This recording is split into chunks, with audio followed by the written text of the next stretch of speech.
Sexy people, it is Dave, it's Duncan, back from Metal Epidemic for another album review.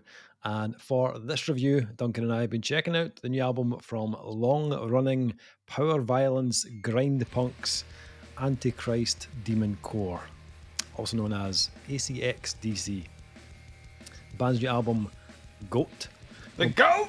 on April 26th via Prosthetic Records. This is my weird match of labels to. No, I'm not joking. Like spot on. Yeah. Oh yeah. Yeah. Yeah. So these guys formed in 2003, Duncan. All right. Been a while. Yeah. ACxDC is celebrating their 21st birthday with their new full-length album, G.O.A.T, or The GOAT. Greatest of All Time. Delving deeper into the depths of depression, more than its predecessor, 2020's Satan is King. G.O.A.T digs down into a more emotional realm than the usual absurdist concepts previously used as subject matter. Although a glimmer of biting sarcasm, self-deprecating humour and political rage rounds out the album, a solid majority deals with failure, imposter syndrome and self-doubt. Released 4 years after their prosthetic debut, a shift in mental stability and musical aggression produces a much more cohesive, tightly wound and unnerving side to ACxDC. In November 2019, the band returned to producer Taylor Young, who recorded and mixed Satan is King as well at the Pit Recording Studio. The album was later mastered by Brad, the sex bomb, Boatwright. We love you, Brad. Yes. Dylan Garrett Smith provided the GOAT emblem, which symbolises ACxDC's attachment to Satanism and commitment to upsetting religious nerds everywhere. Yeah, that kind of aura of Black Phillip about it. I kind of love it. A first in ACxDC history, GOAT features some of extreme music's most notable voices, with features from Henry Everett and Roger Rivandeneria from Nomas, Alex Jones from Undeath, Elliot Morrow from Gulch, and Galax from Greenwich. So there we go. A little bit of background on the ACxDC. I was aware of this band. All right. Not a new band. That was going to be one of these ones where like that. Been listening to them since 2005, Duncan. Literally never mentioned them ever to you in that time. But definitely I was aware of ACxDC. I kind of like when I was reading the press and like read that they were formed back in 2003. I was kind of like, fuck yes, I love the commitment. Like I love the commitment for these guys. Like bands like ACxDC, like you can also like throw in like your Pig Destroyers and your Rotten Sounds and all that as well. They've contributed so much to that scene, to the whole grindcore scene. So to see them continue to produce releases with this like a sound that just takes no prisoners and has zero fucks to give about being a popular metal band, it's marks, love it. It's quite remarkable. But whilst they might not care about like having a sound that's popular, they certainly care when it comes to making their own kind of brand of visceral music. I thought you were going to say, whilst they don't care about the mainstream, they care about our review. So, well, we'll see.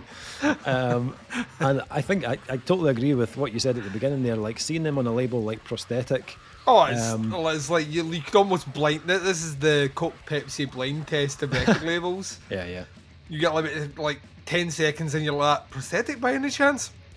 Ding, ding, ding. Yeah, it's great. I love to see them on a label like this, who like, even a band that have been going for 21 years, and I'm sure I've got like a decent sized fan base.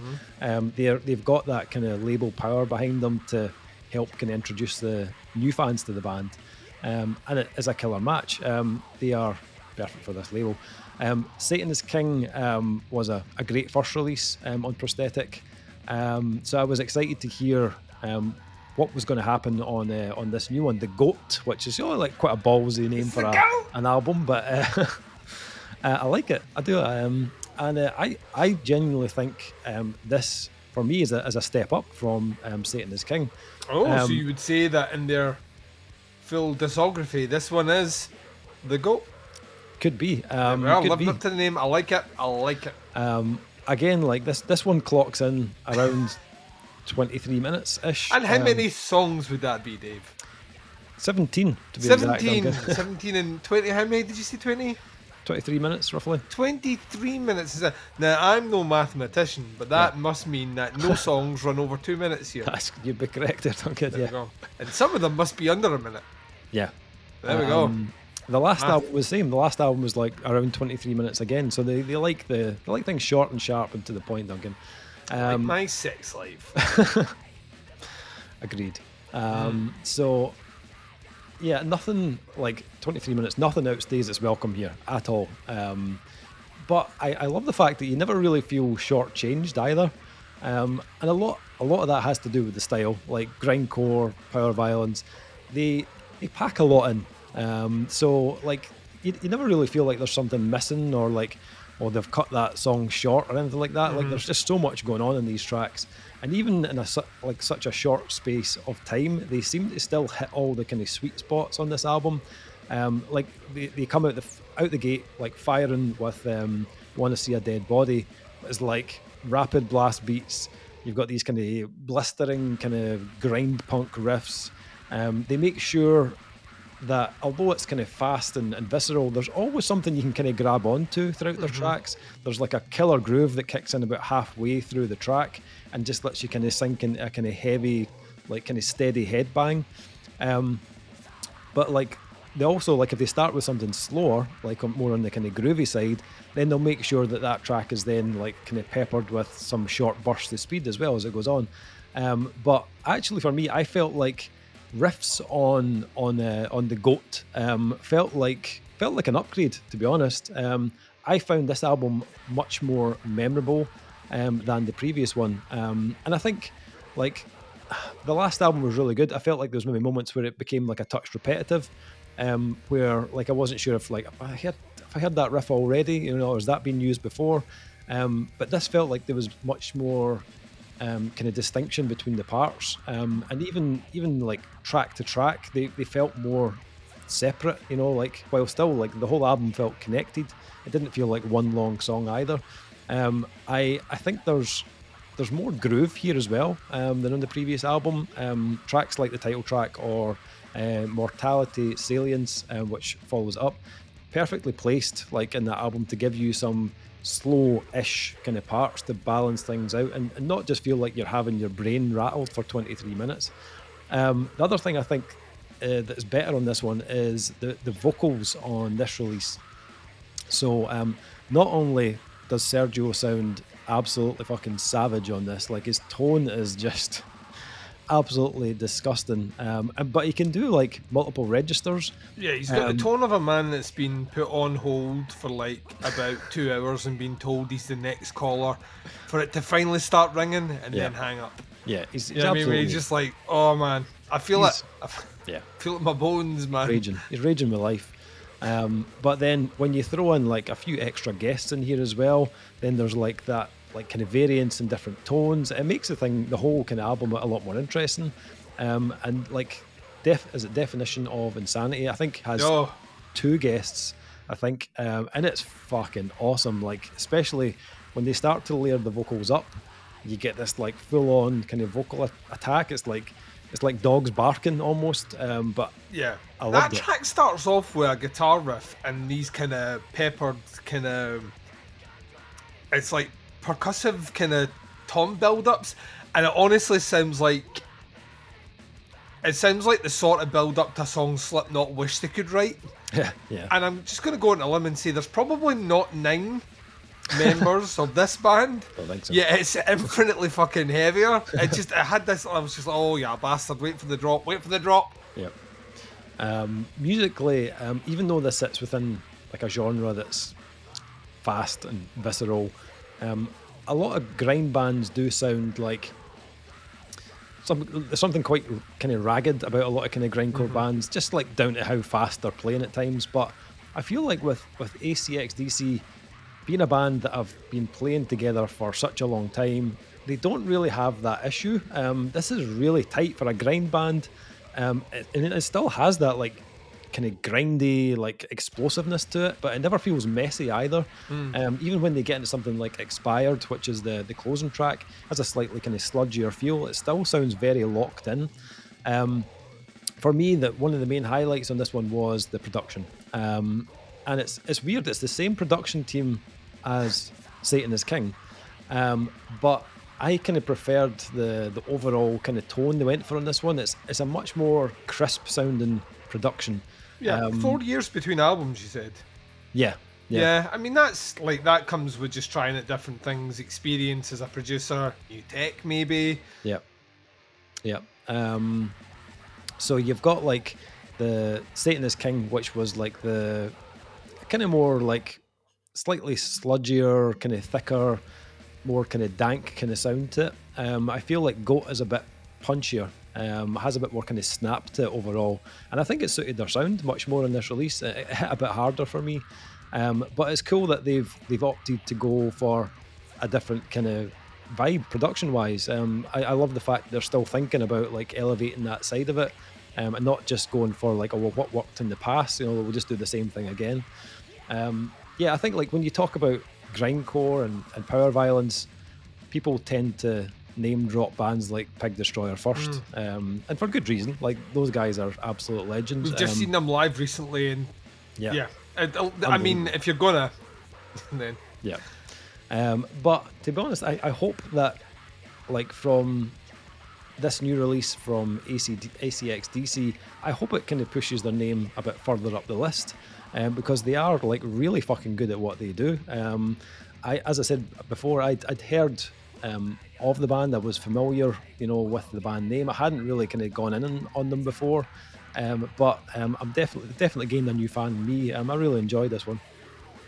What about yourself? What did you think of the G.O.A.T? So when I was listening to this, I kind of started laughing a little bit, because I was thinking, if I was going to give I don't often do this, but if I was going to say to the band, feel free to use this line to sell your album, here it's coming. This to me is the shiv and the prison showers of grindcore. This is like, honestly, it's so like, you watched that prison movie, Dave, one or two. I can see it in your eyes. When someone gets shivved in the showers, it's never in and out. It's fucking like that. It's like 17 stabs in a second, and then you're at the showers and back in your cell. And what's happened? What's the commotion? That's what this album is. It is so ferociously violent. Yet the precision on it is just ridiculous. You talked about the production. What I love about the production on this is it retains a huge amount of raw savagery without losing any definition. And that's integral to their sound. I think those the bits like when you're doing Definition of Insanity, where, like I mentioned before, it has this big build up and it's just really fucking groovy riff, which is like very different from a lot of riffs around it before it then kicks into the blistering fast grindcore savage power metal shit, or power violence, sorry. Before you get that, right, I can hear every instrument clear as a bell, and even when it kicks into the fast stuff, I can hear every instrument clear as a bell. Yet it doesn't sound like someone's been like fine tuning and then going through and like set. Like, it just sounds as a very live, raw, stuck in a room with these guys. It is the you think I'm stuck in here with you, nah, you're stuck in here with me sort of album. When you put it on, it's very difficult to switch off. Also, the fact it has a relatively short runtime, it's very difficult to switch it off. I actually think the composition on the album of where they place the tracks is borderline genius. I have listened to grindcore stuff in the past where, and it's not my favourite genre, but I have felt at times where songs very easily bleed into each other, and after about 4 or 5 songs, I'm like, so we're on track 2 or track 7, right? Because they flow right in. The way, and you mentioned it before, the way that they will put an adjacent song which will either start like so much faster or have a bit of build. And when I say a bit of build, None of the songs on here have more than like a 10-second build, right? Yeah. The fat has been well and truly cut off this one here. This is all meat, right? Yeah. And like all the way through, this is pure protein, right? No fat.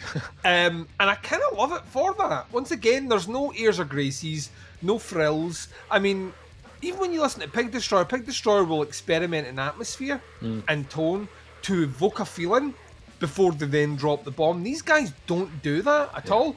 And as a result, I didn't feel as kind of ill as I do listen to Pig Destroyer will make me feel ill if I listen to a full album in the best possible way. It's just the way they layer tones and textures and lyrical content. These guys don't do that. I just feel the ferocity of it. I feel myself being captured up, but I don't feel angry listening to it either. I just feel like, fuck's sake, all the way right through it. There are some truly awesome moments in this album where like the riffs just seem to keep coming, like as if it's nothing. Though you're like, that riff, we'll try this one. You're like, oh, let's try this one. Like Mortality Salience is just a fucking beast of a song, and then it like cleverly goes into At Midnight, which just wraps things up before Into the Void, which is the first of the short songs on here. It's like 53 seconds, and it is an absolute belter of a track. And then you're like, all right, well, the next one must go long. And it doesn't. It's like, it's maybe about 20 seconds longer than the previous track. And they keep it in there all the way through. I love this. I think it's really, really, really well put together. I think it does exactly what I was kind of hoping it was gonna after getting through Wanna See a Dead Body, knowing how long the album's runtime was. I was kind of hoping we were going to get variations on a theme throughout this one, and that's what they do. They, I think, show the best levels of musicianship that the band have at all different aspects, and it doesn't surprise me that they've been on the go 20 plus years, because it kind of sounds like they've got a really strong mastery of their craft. They know exactly what it is they want to do, and they don't seem to get bogged down in needless detail. And as a result, you are almost getting like a greatest hits album. You could say the greatest of all time. It does feel like that. It feels like every song here has been pinpoint picked to deliver exactly what you need from it, exactly what you need from the riff. And the last point you mentioned, that vocals, I absolutely adore the vocals on this one. There is this kind of like paint peeling visceral scream that this guy has got, a tone which is so savage that I feel painful listening to it. But it's measured and it's very well controlled. Very, very easy to lose control in that register and your voice to start break or start squeaking out places. It maintains that tone all the way through. The addition of the gang vocals and backing vocals and guest vocals are fucking awesome as well. It just adds a little level of detail that just makes the tracks further stand out. This to me is as concise and as direct as I would want an album list to sound, and I had a ball listening to it. That was really good. Nice. So finally, scores for G.O.A.T.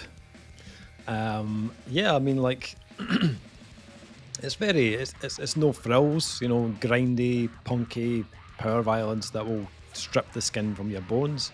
There's no like real crazy surprises or like deviations from the sound, but I think kind of like Iron Monkey, like we reviewed them a couple of months back.